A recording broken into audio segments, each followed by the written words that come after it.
So hey everyone, so today we are back with another weekly updates of the machine learning things that have been happening all around the week. So the first thing that we are going to start with is as usual the Phi 3 model. Last week when we talked about it, it was Llama 3 that I took all the hype of the week. This week it's Phi 3 and Microsoft has released quite a lot of things regarding Phi 3. I have also took some basic tutorial that they have mentioned in their blog and just made a Google Colab notebook. I'll share with you guys in the comment section so you guys can go and have a look how it works.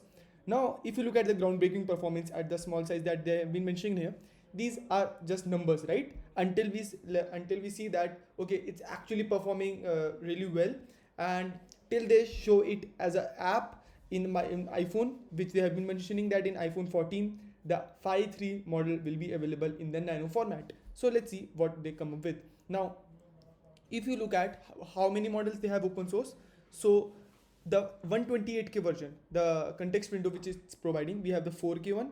So then we have the mini models 128K, and then they haven't, I think, open source the medium model. So I'm guessing they are going to open source them by the next week. They want people to first try the mini versions and then maybe the next models.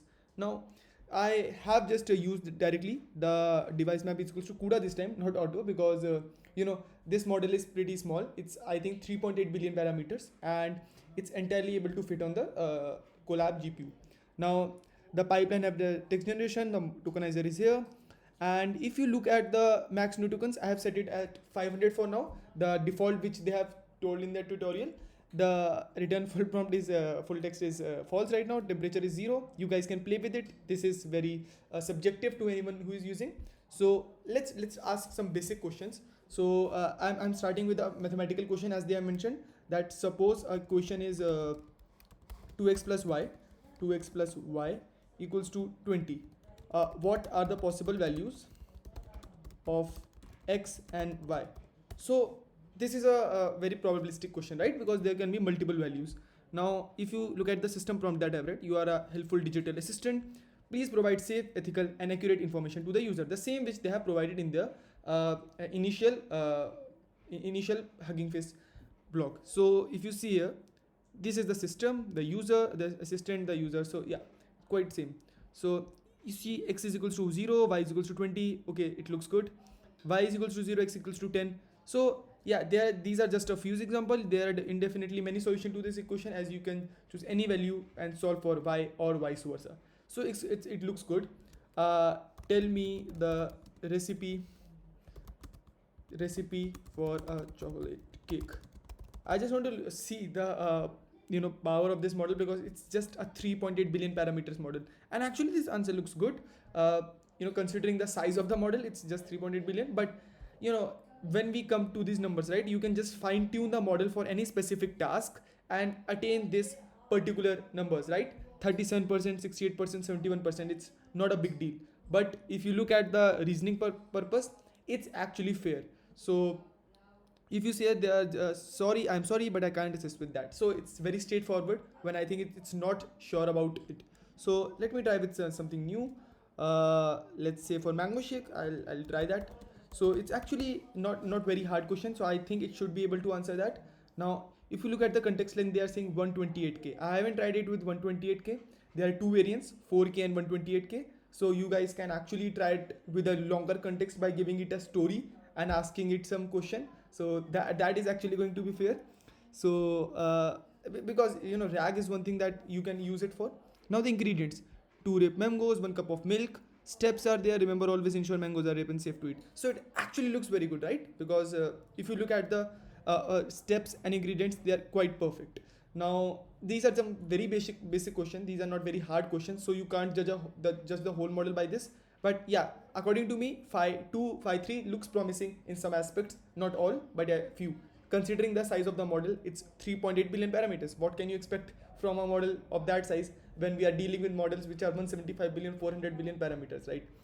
So yeah, that was it for the Phi model. Now let's look at the research papers. Some research papers are there. I am not going to explain all the research papers. I will just give you a overview of like what are the top research papers of this week. I went through, and then you guys can go through all of them. So let's start with this layer skip one. So it's actually a approach designed to accelerate the inference of large language models. It involves a number of components. The main part is actually the training technique. So what they are doing, so the layer dropout is applied during training, with increasing dropout layers for the later layers. You see here, right? Now, an early exit loss mechanism is actually introduced where all transformers share the same exit point. Now you can actually go through the research paper, see how they are actually during this layer dropout, right? And the training strategy actually focuses the point the accuracy of early exits at earlier layers during inference without introducing additional layers or modules to the model. Now there are several other things also that you guys need to focus on, that is self speculative decoding. So this is actually decoding method that is proposed, which involves exiting at an early layers during decoding and verifying and correcting with the subsequent layers. So what they are saying is this approach actually boasts a lower memory footprint compared to other speculative decoding methods and capitalizes on the shared compute activations. So this paper actually looks very promising. I would recommend you guys to definitely go and check this out one. Now if you look at the other paper, right? So other paper is make your LLM fully utilize the context. Now from the name itself you guys can think what this paper is about. So the study which they are focusing on here is that LLMs in fully utilizing information within long context has a lost in the middle problem. Now if you guys don't know about this, they have actually this paper itself, lost in the middle, has a paper with its name. You guys should definitely go and read that paper. It's very good paper. It is going to tell you that how models are actually focused on the initial and ending part, right? And to tackle this, the study actually proposes this particular approach. You said I-into training. So this is a purely data-driven solution to overcome this lost in the middle.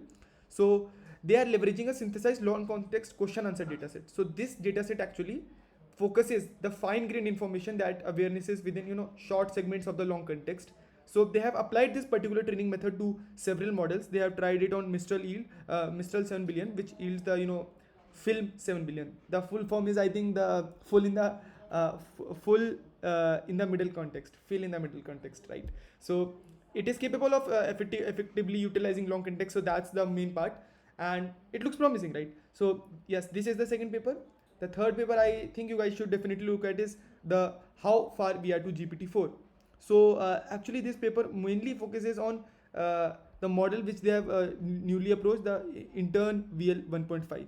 So what they're saying, this is a multi-model language model that is aimed at bridging the capability gap between open source and commercial models in the multi-model understanding. Now the three key improvements are highlighted: the strong vision encoder, the dynamic high resolution, and the high quality bilingual dataset. These are the three things that they have proposed in the whole paper. So yeah, I haven't read it in detail because I'm not that much into the vision models, but yeah, from what I read, the intern VL achieves performance comparable to leading proprietary models. Now if you look at the benchmarks, right, it actually looks promising because it's showing 53.5% in the Math Vista, whereas Gemini Pro 1.5, which I personally think from what I have used is better than GPT-4 Vision, is even lacking behind Math Vista, right? So that's a very good thing.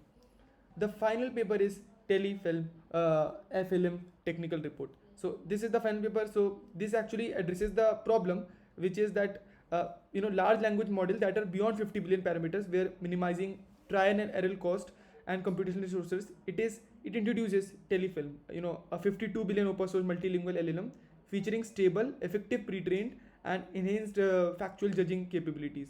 So what they have shown is it exhibits actually superior multilingual language modeling capabilities as demonstrated by performance by BPP on textual corpus. So the data and pre-training that they have done actually is a very important part of this whole project.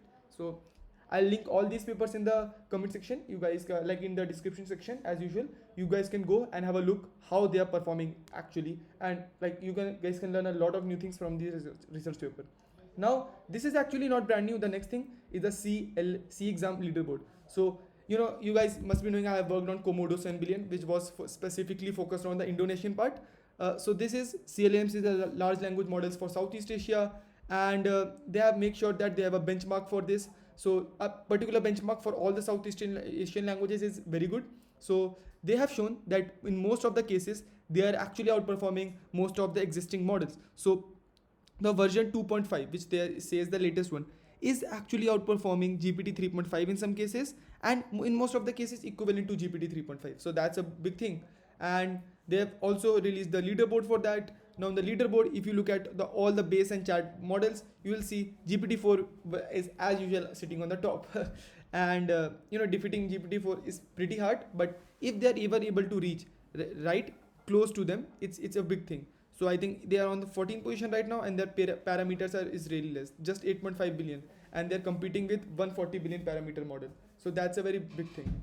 Now, if you look at at their GitHub Hugging Face page, you will see that what they have worked on, and how they have tried to this particular part, right, rated by GPT-4.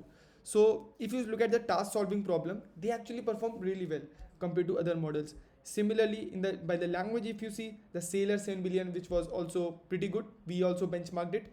It's outperforming in most of the cases, right? So I think CLM are working really hard towards the whole Southeast Asian languages problem, because there is not a multi-model right now which is actually outperforming the existing GPT models in all of the languages, right? So yeah, looks cool. I'll link all the links to the description as usual. You guys can have and actually play with it and see how it's performing. Now the final news is SnowFlake. I have already talked about it in detail. I won't take much time.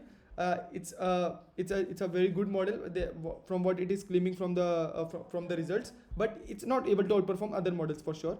In the SQL one, it's definitely outperforming, and I think the reason of training this model was to use them internally more than making it open source, because it's only outperforming the existing models in the SQL tasks.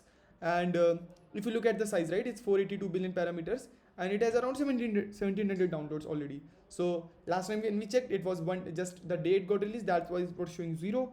Now you have a lot of things you can check through. They have already released it as a Streamlit app, right? So maybe we can ask it the same questions. Let's say suppose a question is 2x plus y equals to 20. So how you are going to get the values of x and y, all the possible combination. So let's see how it's doing. So it's pretty fast. So now you can choose any value for x and y. I will give you the corresponding. If x equals to this, 2, you can continue to book different values. So it's not actually performing a task, it's just giving me an example. So if I ask you what is the recipe of the same thing, recipe of chocolate cake. So because it has 128 small models, right, and all are of 3 billion parameters, so it works a bit differently, and it's a hybrid MOE along with the transformer architecture. So if you see, it is able to give a very good answer. So definitely the parameter size is playing a very big role here. So if we increase the temperature, you are going to see a bit different results. Maybe I'll try with the same question now, and let's see what happens now. So it's going to take a bit of time, I guess, this time, and the top is set to 0.9.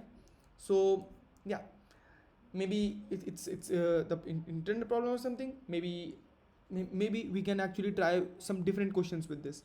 So yeah, cool. I think that was it from my side for this video. I will link all the resources, and you guys can go and have fun, and tell me that how we can actually improve the content of the channel, and support more of the things that are coming in the ML community every day. So thank you and have a nice day.